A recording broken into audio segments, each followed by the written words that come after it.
Saudações, canvetada! Bem-vindos à nossa entrevista com os produtores do curta Finley. And we could actually detach the head and put it on, move his, because the head, his face was hard to replicate. Yeah, I think that's pretty accurate. I mean, I wish he was here right now. You could see him, he stands on his own. A abertura deste novo quadro no canal conta com a mediação de Guilherme Santos e Natan Prado, para conhecermos curiosidades dos bastidores desse curta com o diretor Zachary Thurman e o produtor Dowsett. Não esqueçam de curtir, comentar e compartilhar. Apresentamos agora a entrevista. Here it's myself, Guilherme, again. I am the lead translator for the Finley project. I'm probably the guy with most hours watching on feelings on the entire group, except from my director, of course. Here's Natan. He's also from the translation department here. And over here as well, Anderson. He is one of our sound engineer and sound editing guy. He want to say a few words before we start. Go ahead. Okay, good evening, guys. How are you? How are you doing? Great. How are you? Mm-hmm. I'm fine. I'm having dinner right now, but I'm okay. Well, I write a little text just to not wrong something. Okay. Okay. Hey, Zachary and Keith. I'm Andy B. Fonseca, and I just wanted to thank you on behalf of the audio engineer team at Quartel Convite and say Finley is our second most watched project on the channel, in our channel. The film is extremely important for our studio journey as it motivates us to pursue our technical and artistic goals. So thanks again and have a nice interview. Oh, why thank you. Thank you for the opportunity, guys. I think we're a good start. Just first of all, you guys are friends for a long time, both you and Keith? Oh no, I dislike Keith greatly. We just work together. No. Keith is one of my best friends. We worked together on several projects before Finley, and naturally he was gonna be Mark. Not Mark. Mark is Chris. Sorry. Yeah. So he's so we did another movie called Furry Nights, and he played Mark in Furry Nights. So Chris, look at that. Y'all know my movie better than I do. I mean, yeah, when you spend like 3 hours rewatching everything, just make sure everything is like perfect. No errors, nothing at all. Oh, I understand. I think Keith and I watched it. 6 months straight doing the post-production on Finley to do all the the VFX, and there's VFX all throughout that you don't see, little things here and there just to make the film a little bit better in every frame. But we spent a good amount of time, so we understand. Yeah. Post-production is. I think post-production is longer than the actual filming and stuff. Oh yeah. We did something with Vincent DeSanti, the guy responsible for the Friday the 13th fan film. Oh, cool. Yeah, and I'm pretty sure the post-production was like that. I think almost 1 year because because it was a really long one. The first two were like 30 minutes. The last one was like an hour and something. So the longer you get a film, the longer the post-production gets. Oh yeah. Well, we're gonna start now. The whole interview gonna be subbed. Natan, I think we can start. All right. It's an honor to meet you. So my first thank question you. Likewise. For both of you. When and how you two met? Oh man. So I was working at Starbucks trying to save up money to make a film called Furry Nights, which is terrible. Don't look it up. No, we love furry nights, but we were saving up money, and I ran into another barista that was just epic and kick ass and had a great attitude and wanted to make movies and wanted to act, and that was Keith. And we hit it off pretty quickly, and we spent every second outside of work together, just working on projects. Did I get that right? Yes, Starbucks. We were lowly coffee makers. Zach needed the health insurance. That's why he took a pay cut for the Starbucks' health insurance, and the rest is history. We, while making Furry Nights, we both were just working at Starbucks, making measly dollars and grinding in the night times, filming Furry Nights. And you guys should look it up. It's the poster behind Zach. It is legendary if you've never heard of it. Okay. I mean, we might as well do something with that in the future. Yeah, if you guys provide the files, we can do also. That'd be epic. Yeah. Yeah, but that's how we met, and we've been close friends ever since. Cool, man. So cool. So, your passion for cinema begin with meeting yourselves and talking about movies, how it was and why horror especially. I think from an early age, I was making little short films for my family and trying to make like a sequel to Gremlins, because my grandmother would babysit me a lot, and she would sneak horror movies and let me watch Gremlins, Child's Play, movies I shouldn't have been watching at that age that left a big lasting mark. For Finley specifically, I think the obsession with dolls and ventriloquists came from Child's Play and Goosebumps. If y'all remember Slappy from the original, he terrified me. My parents would, we got a replica of the doll, and my parents would scare me every night and hide it in different places as if it's been running around the house, and I was terrified of this thing. So I always wanted to make a doll movie. And then, meeting Keith, working with Keith, and then we just kind of, started spitballing what was the next project, and then all those emotions and fears of dolls. I was gonna make like a big horror doll movie, and then it may lead into a different question, which is the inspiration for Finley comes from, I did a short film that I thought was really dramatic and awesome at the time, and it was a guy that was really depressed, and he had a toaster in the bathtub, and he was gonna commit suicide in this film. And when we filmed it, I forgot to have the actor plug in the toaster. So this whole dramatic scene becomes a comedy because he lifts up this toaster and it's unplugged. And that's where the company got its name, Unplugged. And then when we were going to do Finley, it was going to be a horror film, and then we were like, hold on, what if we do this comedy take on it where the doll sucks at killing? And then I sat down. I think I knocked out the script in a matter of hours, sent it to Keith, and Keith was in. And then we just went from there. But I think the passion for filmmaking and horror goes way back to my roots, like early days of my first movies. So the inspiration for Feeling was fear of dolls. Oh yeah, Cool. I think so. Can you detail a little bit more? How did you start the project of Finley? How it was the start? I suppose it was just that. It was coming up with this idea of the doll can't kill anybody, and writing that script. Like I said, it was a quick write, and then it was like, could we do this? Like, how do you make the doll move? How do you make this doll so likable and for audiences to cheer him on? And we knew the look of Finley would have to play a huge part in that, because no one wants to cheer on like a terrifying doll.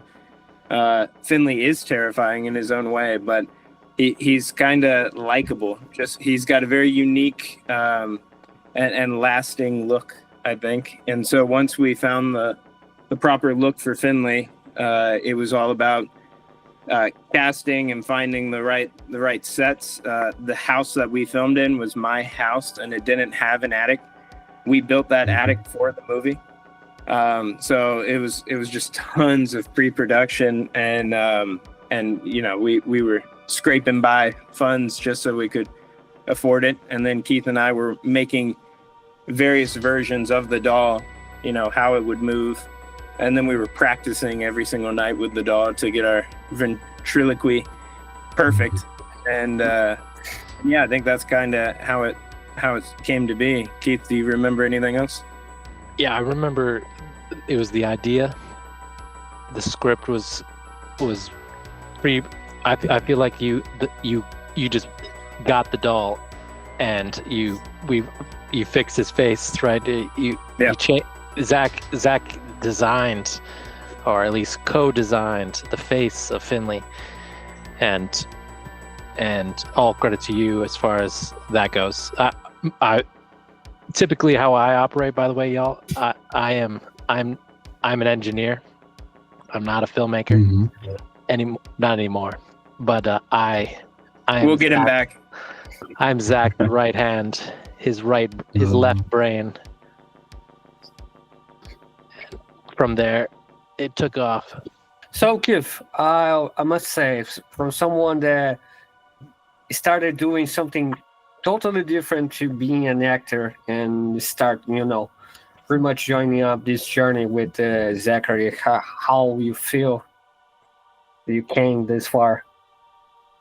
Well, I'll say that I was, at the time we met, I was interested in acting or pursuing an acting career, you could say.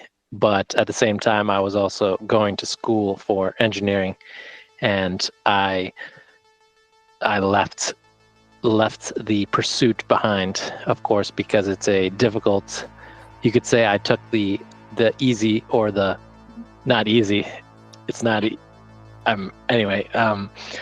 I took the sure route, working for someone else rather than the Hollywood approach, you could say. Yeah. But I've always wanted to. I've always been interested in, theater, acting, etc. So, what was your thing? There's something you took like, okay, it's something I want to do. Oh yeah, definitely at the time.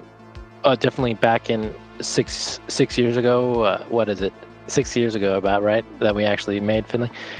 But yeah, 6 to 7 years ago, I definitely was. It was more in my wheelhouse, more in my primary. But Zach has always been the driver, and I his trusty confidant. Just enjoying your ride. Yep. It's nice to have me if you're Zach, because I'll do the dirty work. Yeah, I can't understand that. Well, it felt wrong a little bit, but it felt right at the same time. Yep. The dirty work that you need if you're Zach. Basically, I could not have done half of what I did on Finley without Keith. I can pretty much say for most people that watch it, that Finley got like a very unique design. It's a little bit disturbing at the same time. How it came to be, and how much did he actually change from the initial sketches? I think the initial sketches were way more of a cross between Slappy and the current Finley. He didn't have red hair. He didn't have this charming look about him. He was quite scary. And when we went to go have that doll professionally made, it was just something wasn't working with the horror aspect. It just felt like we were making another doll movie. And when it became a comedy, it was like, okay, hold on, this guy's got to be likable. And I actually came across an old ventriloquist head at an antique store that was like, it was like a female doll, and ended up taking that and reworking the face, reworking all of its wardrobe, the hair, the eye color, etc., to create this doll. And once we had him right, there you can go back through my Instagram and find the day we had him right. You can see his head and his hands separate, and they're like on a little pedestal. But once we had him right, it just felt right, and he was scary. Like, I didn't want to sleep with him in the same room. I was living in an apartment while we were getting ready to make this movie, and I would lock him in the closet. Like, he was creepy. But I also knew I really liked him for some reason. So I think that's kind of how it went. And I wouldn't change a thing about him. He was perfect. He was the only thing maybe that I, looking back, would have done is added his eyebrows able to move. And we were going to do that, but that would be too expressive, I think. I think a lot of the charm of Finley is what the audience can read from his very minimal expressions. And so I think you're kind of projecting yourself onto the doll and, his failures. So yeah, I think he kind of came to life in a very organic way. Well, can you talk about like how many people were involved on the making of Finley, if they, kind of the materials that were used to make him? Because here in the Portal Conventi, our director is like a really puppet guy. I think he got like 3 or 4 different puppets made. So for everyone that's out there, wanna have its own puppet and wanna know how much costs to make him and the process involved on it. I don't know how much I can talk about the cost of he wasn't very expensive. It was a lot of labor. It was a lot of time and effort. He's wooden for the most part. A lot of wood and also a lot of foam, a lot of rope to like make the arms. And there were different versions. There were different. There was a doll that could run. There was a doll that could be half a doll and bounce his shoulders just like you see when he runs in excited. And then we had one that could stand on his own, and then we had one that was again half a doll that needed 2 puppeteers and had 2 movable arms with the hands being able to pick things up. So it was a lot of time because we didn't have a lot of money.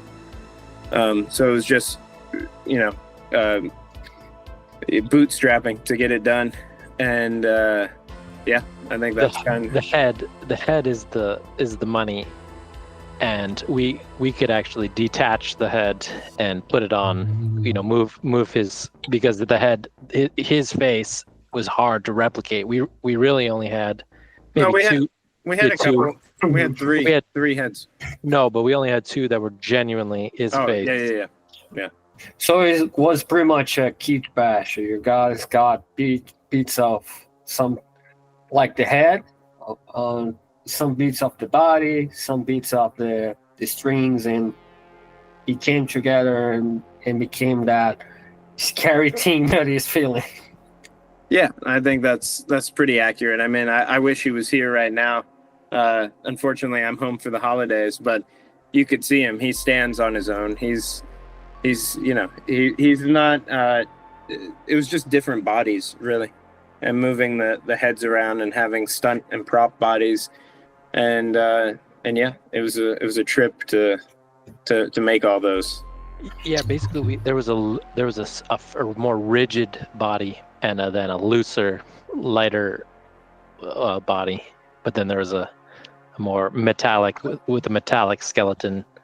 So you said that you have different versions of Finley. One of these versions can run.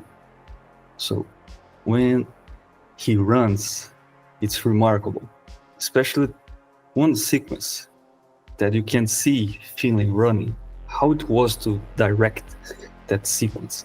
So there's a couple of times when you can see full body Finley run. Mm-hmm. It's a mix of a couple of things. There's complete cinematic trickery, and it's Keith and I puppeteering every bit of that body in front of a blue screen and then compositing it all together and adding him to the frame. Then there is a body double, which was this awesome kid that we hired to come in. And maybe that's 2 of the shots. There's other scenes where you see him run and you just don't see his legs. And that's pretty much always me or Keith on a skateboard, laying down and having the top half of the doll being puppeteered. So directing them was really just how, what's the best shot, what's the best technique for each scene to make sure it maintains that emotion. So I think, there's a lot of fun behind the scenes of directing Finley running, and a lot of heartbreak when the doll wouldn't look right, or we had to redo it. And I think we redid everything with the doll over and over and over until it was perfect. And I hope people can see that in the film. It's a labor of love. And I guess that it was hard to hide the manipulator of the puppet. So what was the biggest challenges or creative challenges to manipulate the puppet outside the camera? I guess directing actors when there's not a puppet there, because one of the puppeteers was in every scene that the kids are in, and then I was behind the camera for the whole thing. So it would be, we shot principal filming, everything of the kids first. And then we went back and did everything with Finley, with green screen, with blue screen, and then composited all that together. So I think the challenge was just getting the actors to know what this doll is doing and to treat it the way that you see it treated in the film. So I think that was probably the biggest challenge. Obviously, there was some where it was like me and Keith cramped into like a little tiny crevice and trying to have a monitor. We had a monitor on the ground that we're both looking at while we're puppeteering, and the camera is just on a tripod. That's why Finley doesn't have the beautiful cinematography that it could have.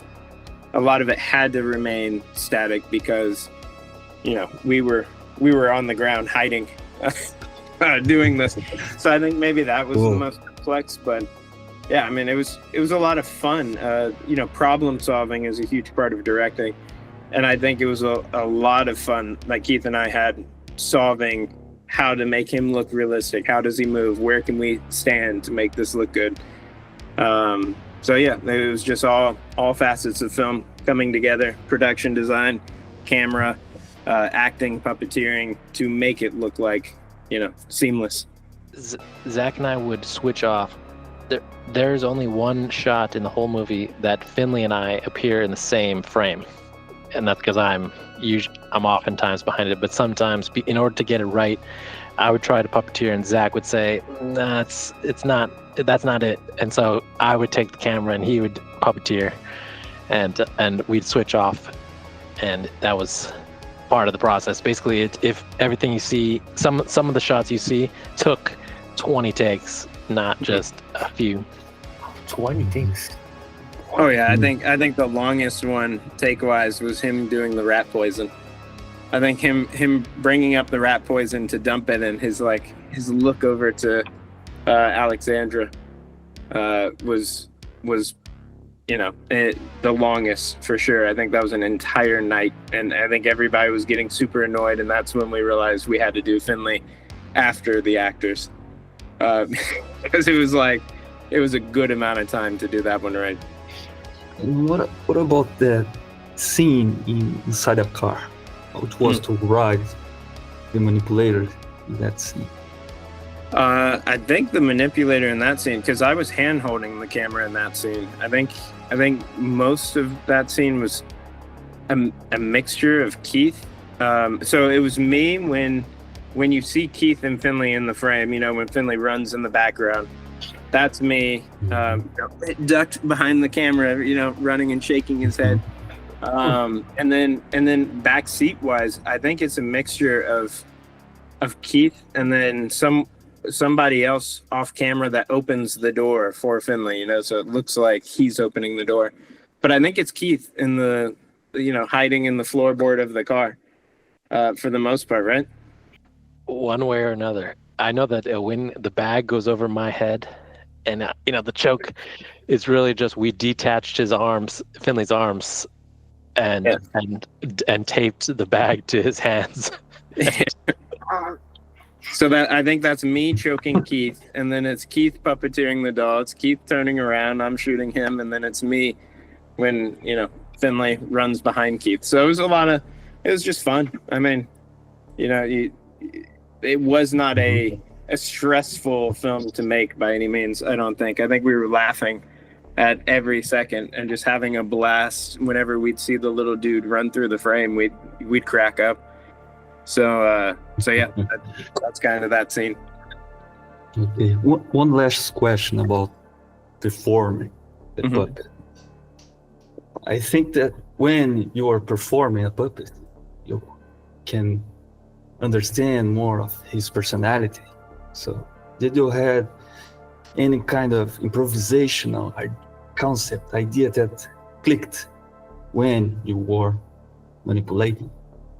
I think, you know, for me, and Keith can say his piece on it, but I think for me it was Finley's, you know, the quick head movement that we never saw that when we were, you know, conceptualizing, or the entire film is storyboarded before we did it. We storyboarded the heck out of it just to make sure we knew where the angles were and how to do it and where the puppeteer would be.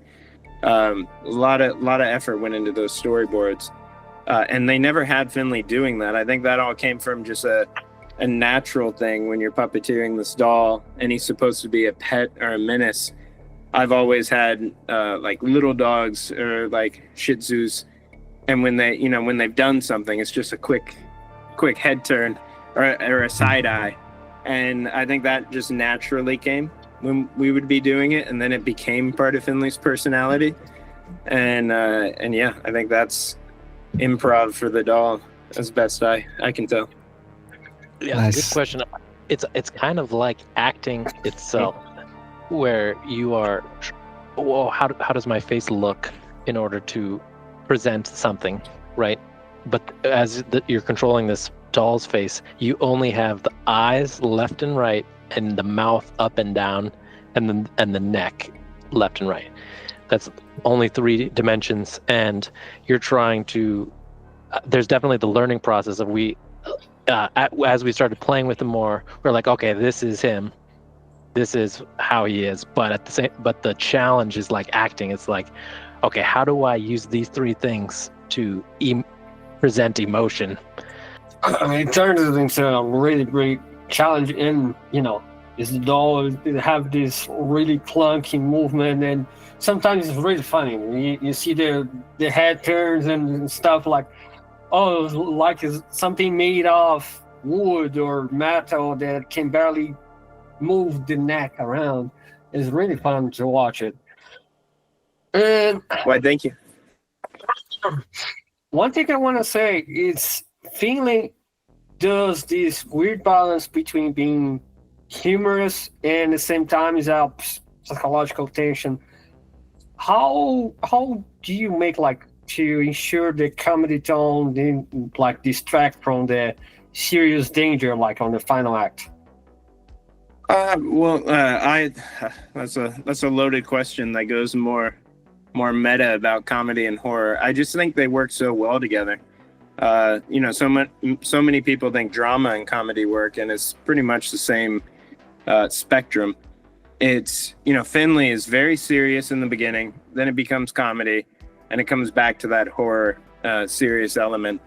And I think the doll itself just aids that kind of 3-act structure. So you have to set him up as terrifying in the beginning for all the comedy stuff to really hit in the middle, and then by the end of it, you're kind of free to do whatever you want with the doll, because he'll come off as scary. And there's so many horror tropes of, you know, he's just a little shadow, or the way he moves when he finally becomes a killer. So it was a delicate balance I think the feeling of Finley was always there. I think the comedy and horror aspect was just like, Keith and I watched so many comedy horrors, and they're just they're very married together, and it's easy when you have a doll like Finley and you have a story like that. It was just it came pretty naturally, and yeah, I think it's a little bit of his look and the puppeteering to mingle horror and comedy, throughout the film. But I love horror and comedy, and that's yeah.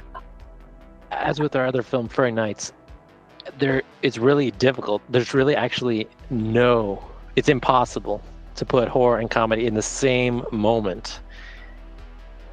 Well, almost impossible, because Finley does actually nail it in a couple moments where it is scary, but it's also funny simultaneously.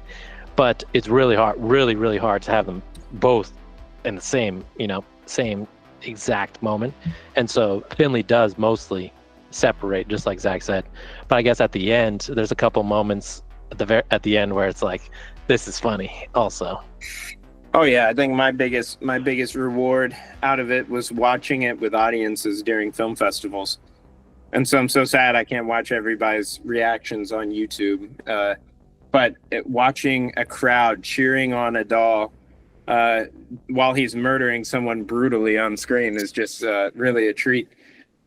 So I think it is, separating horror and comedy before the third act, and then it is mixing those two pretty substantially. Yes, because it's kind of hard to mismatch two genders together and make them work properly. And the thing is, was done properly. And it's very difficult. You see current, Hollywood films coming out. You have something like that, or something that can have real danger and at the same time be funny. Mm-hmm. Not easy. It's not an easy trope to pull out the head. Well, thank you.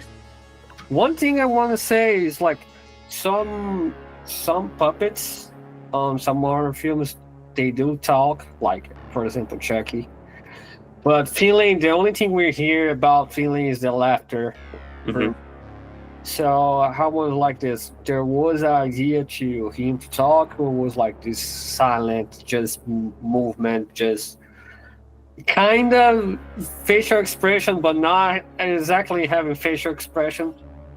Yeah, I think I kind of talked about it earlier. It's really Finley. If I get really artsy, Finley hasn't found his voice throughout the whole film, and then when he finally gets that first kill, we hear the laughter. Mm-hmm. But I think the doll's expression is his voice, and so you can understand what is going on with the doll through the puppeteering. I don't think we ever wanted him to talk. I mean, there was a lot of debate in my head when we were editing and in the sound mix, like, should he even laugh? Because it really is endearing, just his expressions and the wood sounds when he moves. Because I don't think if a doll came to life, it would be able to talk. You need a voice box. But I think he talks. I think he talks through his expressions, and we were happy with it. But yeah, not Chucky. Don't want him running around just cursing at the kids. Like I said, he's more of a pet or a menace, and your pets are very expressive, and they can't really speak except maybe a meow or bark, and Finley's is just an evil cackle. So that's really all you can do. The most disturbing part of the movie, in my opinion, really disturbed me. I was scared. Was in the attic scene. Finley wraps a butler in a carpet and stabs him, and that guy starts to scream and screams. Can you please tell us more about building an attic and directing this disturbing scenes? Well, thank you for the compliment. That scene, I mean, it's tough to talk about everything that went into it. It was, the attic, designing the attic. Keith and I were spending days leading up to the film building this attic very quickly. Luckily, my dad is a brilliant craftsman and helped us with everything. And then it's us staining all the wood to make it look old, so we reeked of wood stain. But then when it came for the rolling up in the carpet, it was how are we going to do this? And he goes down on the bed of nails, and that was all trickery. But as far as the rolling up in the carpet, we had to get basically a large it was metal, but think PVC pipe, a large duct, and then tape this carpet with fake nails in it, and then get the actor to agree to crawl into this thing. And he was awesome. Mike is cool, and he got it. He understood the comedy and the horror part of it. And I remember while we were doing the scene, it was very, very gory and gruesome, and it was this very deep screaming in the beginning, and then he let out one the high-pitched screaming that you hear in the movie. Mm-hmm. And we were dying laughing, and we were just like, more of that, let's redo it, all that. And he just went off doing that high-pitched scream, and it was just perfect blend of a terrifying moment and comedy. And so we loved it. And so we were shooting that, and then Finley was done later. But that was kind of that scene. And there's some there's CGI in it with the knife coming through. It's an actual knife coming through for the most part, but when it starts stabbing him, it's definitely VFX. Yeah, that was an elaborate scene where we had the pipe. We made a fake pipe for him to crawl in, but then we had a real rug, and we had a mannequin skull inside a rug for when Finley actually stabs it. He does stab it for real. It's a real knife, but it's a fake head. And yeah, there's definitely some movie magic in that scene. But I think when you see the burglar's legs flailing, I think that's Keith, right? Yeah. Isn't that you wrapped up in the rug? So we all wore lots of hats. Both murders at the end were, the primary idea was to stuff as many killing techniques as possible into both. Reminds me of Home Alone.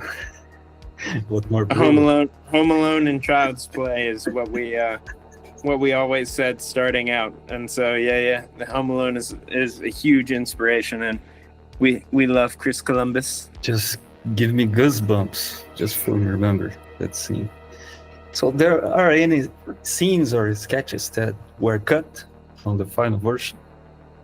I think there was quite a bit. I think I had so many gags that he could do before writing, and then it was just cutting them to make sure it fit within a short time period. I think the original cut of the film was something like 40 to 45 minutes. And we started cutting down quite a bit because obviously film festivals don't want that. And that's kind of where we were thinking this was going to go. There's a lot more of the kids in the attic. There's a lot more scary stuff in the attic before they find the doll. There's a lot more ominous stuff of the kids with the doll. And then as far as the gags go, I think they were cut pretty early on. But one that we filmed that I wish made it into the film was him and the cat in the attic drawing out the blueprints of killing the kids. And it was just like a cute moment where he's got a box of like Crayolas and he's sitting there sketching his murder plans, and the cat's just watching, and he's like petting the cat. So that was one scene that I loved, but I think it will show up in the future of Finley. So I'm not too heartbroken about it not making it. So that means we can expect an extended version? I think an extended version would be fun to do. I think you'll see Finley again. Without doubt, you'll see Finley again. We've been working really hard on a couple of things, and you'll just have to stay tuned. One of which is quite hefty. So if that gives you any hints, Wink. but he'll be back. He'll be back. Just one thing. The scene from the attic, like the pupils letting, that was on post production as well.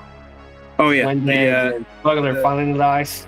Yeah. His I guess every film that we've done, we've never gone to a VFX house or a VFX artist. It's been, how can we learn to do this? And so that's why it took 6 months. It was me learning how to manipulate a pupil, which turned out to be, a great VFX artist could do it in like a couple hours. It took me like a week, but it was VFX. So everything on Unplugged was made in-house for Finley. Wow, that's impressive, because everyone today's or like try to. It's because like this, you have two kind of productions: people that make just the filming and hire someone to do the VFX and stuff, or people that do their own VFX. That is really rare nowadays, because probably people don't want to, bother themselves to actually do a VFX and hire someone else. Oh, I don't recommend it. Yeah, I don't recommend doing it. Yeah, they're expensive. Well, no. It's just it's a lot of work, and it's a huge headache, and you want to try to keep being creative, and but it's fun to learn that stuff. The film that will come out shortly that we just finished is called The Demon Core, and that one I worked with a lot of VFX artists, tons of them. And I prefer that workflow, having someone that's so creative in their field and collaborating with them. So if, when it comes time and, Finley returns, I think I'll collaborate with people better than me to bring him to life. I want to talk about the last scene, like the last scene that our fans are like really came into question, like, oh, what is on the drink? What is the meaning of the drink itself, the scene of a drink? I guess the best answer, obviously Finley, made tons of mistakes throughout the film, and every single mistake he rectifies at some point. The only thing he doesn't ever rectify is the rat poison. So whether or not he poisoned these 3 kids is open for interpretation until a sequel or a bigger version comes out for that to be answered. I like both ways. It's kind of like, do you like him as a pet that loves these kids, or is he truly an evil, vindictive killer doll that finally, got his way in the end? I think it's left for interpretation on purpose, and yeah, it's whatever people want to believe until we answer it in a later film.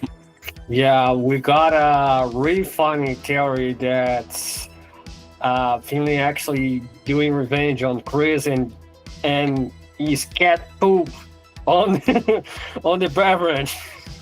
There's a really fun theory. There's cat poop. Oh, I've seen the cat.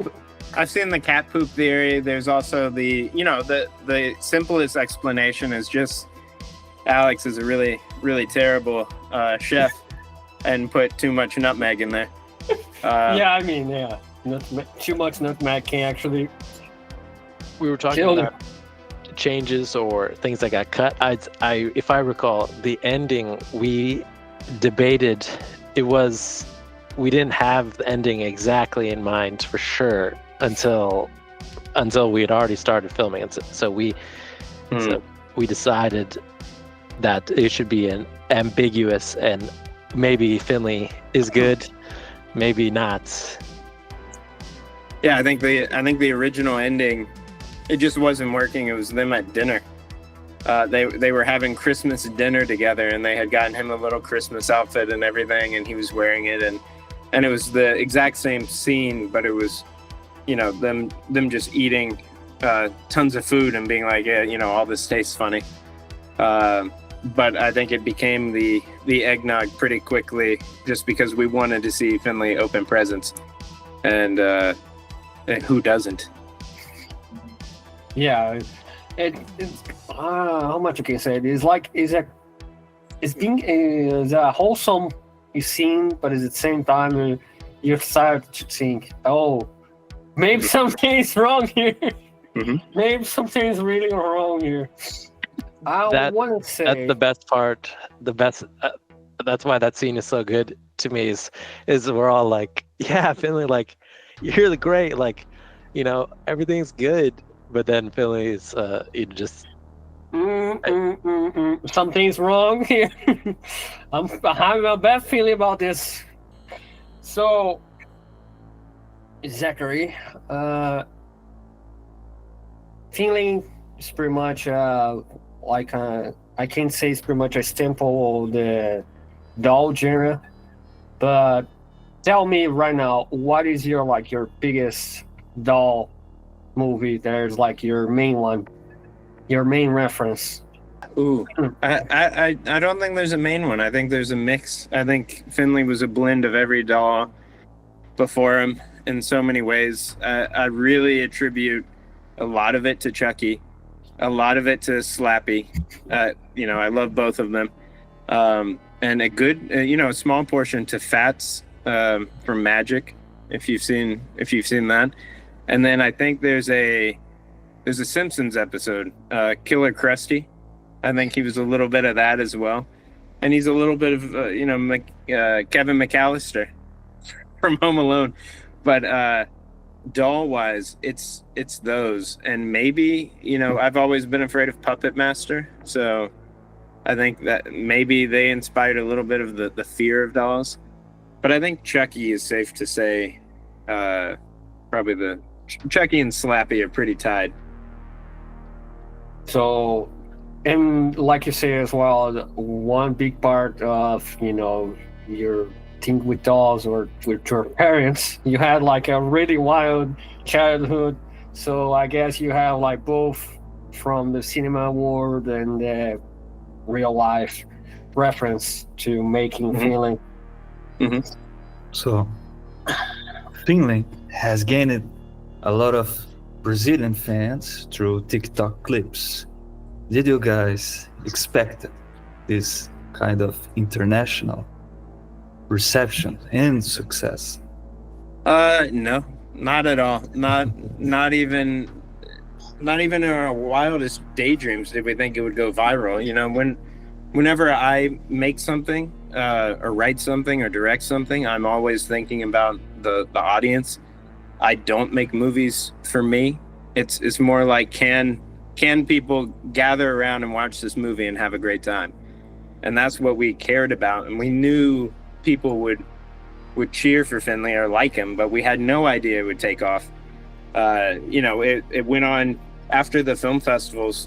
Film festivals were great. I mean, people were so excited. People were asking where they could get Finley costumes or a replica of the doll, and where could they watch it. And then we decided to put it on YouTube, and I think it was pretty quick when it happened. I think there was like 3 months of it online and no one was watching it. I think we had like 10 views, and then it just blasted overnight. And we could have never have thought this would happen, and we're very, very grateful and humbled by it. And can't think, even you guys had a huge hand in getting international audiences to view it. So that's why we were like, yeah, dub it, because we want to share Finley's story with people. So we're very grateful. Yes, thank you. You guys might not know, but apparently in the Chinese internet, which is inaccessible outside of China, apparently their YouTube has Finley at millions of views. And I don't know, Zach, that's probably it's probably dubbed also, right? Without our permission, but oh well. Yeah, we can't really fight that one yet. but yeah, there's a good amount of views, and there are people that dress their kids up as Finley for Halloween that I've seen some pictures, and just so I went to USC's film program for like a graduate film program, and multiple international students from China knew Finley immediately, and knew Keith's face and knew who I was, and it was just so cool to hear that, and then they showed me tons of the videos that it's up there, it's got millions of views, but TikTok was huge, and it still is. People are still passing around Keith almost getting choked out by Finley in the car, and I've seen a lot of spoofs of it. I've seen a lot of people that recreate that scene, and they'll tag me, and it just means a lot. It means a lot that something we made means so much to so many people. Also, in one of your emails answer, you said that you went to a Finley feature event in Los Angeles. Is that right? So I've gone to a couple of meetings in regards to what we're working on currently. And I wish I could tell you all the details, but unfortunately, until everything's ready to be announced. But Los Angeles has played a huge part in Finley's story. So I think everybody's going to be really excited for the future of Finley, and telling his full story, as well as answering that question of did he kill those kids. So yeah, there's a lot to come, and we'll keep everybody posted as it happens. Someday probably we will watch Finley move details. Oh, I Yes. certainly hope so. Nice. No matter what, Finley will be. Yeah, then the next time people see Finley, I think it will be in a theater. Nice. We hope so. Mhm. We do really hope so. And my last question for you: did you guys watch it, the Portuguese dub, our dub? Oh yeah, no, I love the detail you guys put into it, and even the acting that went into it. It's probably better than some of the acting of the actual actors. I'm kidding. No, you guys did a great job.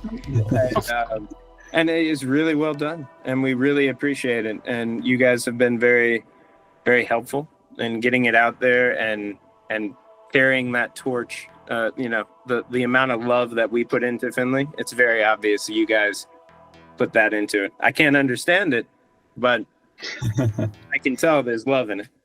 Well, I want to thank you both again. It's really a pleasure, because normally we get in contact with filmmakers, people that make short films and stuff, but we actually, it's the first time ever we actually get to sit with the guys that made stuff. We're putting effort and love to make a double version, and it's not I gotta say it's not that easy, because I mean, we're doing a work of passion because we love your project and we love doing what we do. Some people don't tend to have that much passion about it. I want to say, on a perspective, Finley, the original one now on YouTube, is like on 9 million views. That's the product launched by Unplug, launched by Zachary, launched by Keith. We are right now on almost 400,000 views on the double version. I cannot speak on the behalf of the Chinese one, because I don't speak Chinese, so is a different world out there, and it's definitely something, because I was responsible to doing the translation, so the beats it over there. You need to make sure everything is proper, everything I'm conveying the feelings you want to convey from the actors, like from Keith over here, what he's trying to show up to the world, like the interaction with the doll, the interaction with the girls, and yeah, definitely a crazy experience. One thing I want to ask you, that mixture between horror and comedy, do you think you're gonna keep moving forward with that on future projects? Like, there is something over there on the horizon for Finley, but we might see other stuff made by you. You are very busy on the industry right now, so we kind of figured there are more things like that gonna actually show up one day. I think it's safe to say comedy horror is, my main focus is comedy horror. There are offshoots that I'd like to do, occasionally a sci-fi, occasionally a drama, but those will kind of always have some kind of horror or comedy element to them. But there are quite a few like Finley, or at least in the same vein as Finley, that will come out shortly. I hope. So comedy horror is safe to say you'll see a couple of new characters from us in the future. But yeah, Finley will always be a comedy horror, and that's probably the main focus right now, at least. I gotta say it's pretty much a very unique style to do it, because people, or they just do comedy or they just do horror. Be doing that mix is really rare and is really good. People like you and Keith are doing it, and I'm very grateful for working on a project like this, Finley. Andy, you want to say something? Yes. Well, I'm back. Hello again. I just want to thank you again, Zachary, and thank you to Keith. You have said some great points for the subjects here for the interview. You guys are opening a new session for our channel because it's our first interview. So really, epic. thanks again. Thank you so much. We're honored. One thing I want to point out, 1 second. Just gonna need a picture of both of you for the thumbnail. Okay. Yeah, for the interview. Keith, go ahead. You are You want me? Yes. Yeah. You want me to look at the camera? No, you said. Oh, no, you can't stand. You can't stand. You can stand later after the interview. Okay. You guys gonna close with something? There's something a message you wanna convey for the Brazilian side of fans for Finley? Oh yeah, I think it's safe to say, thank you so much for joining us on Finley's journey thus far. But there is more to come, and we are honored and humbled by the views and the love and the outcry for more Finley. And we've heard you, and he'll return. Well, I don't know if Nathan and Guilherme want to say something more, but I hope you guys enjoyed the interview and have a nice rest and a good evening. Well, I hope you guys have a good one. There's 2025. I hope it's gonna be a amazing year for Finley and Unplug on a whole. Hopefully, we're gonna work with you guys again in the future. It's a pleasure again. Thank you very much. Thank you very much. Thank you so much, guys. It was an honor to meet you, to talk to you, and I wish success and that we can, in the future, build another material of yours. Oh, no doubt. It's a team effort. So thank you, everybody here. You've all been a huge help, and happy 2025 to you all, and happy holidays. Thank you very much. Goodbye, guys. So, goodbye. Take care, guys. Bye-bye. Was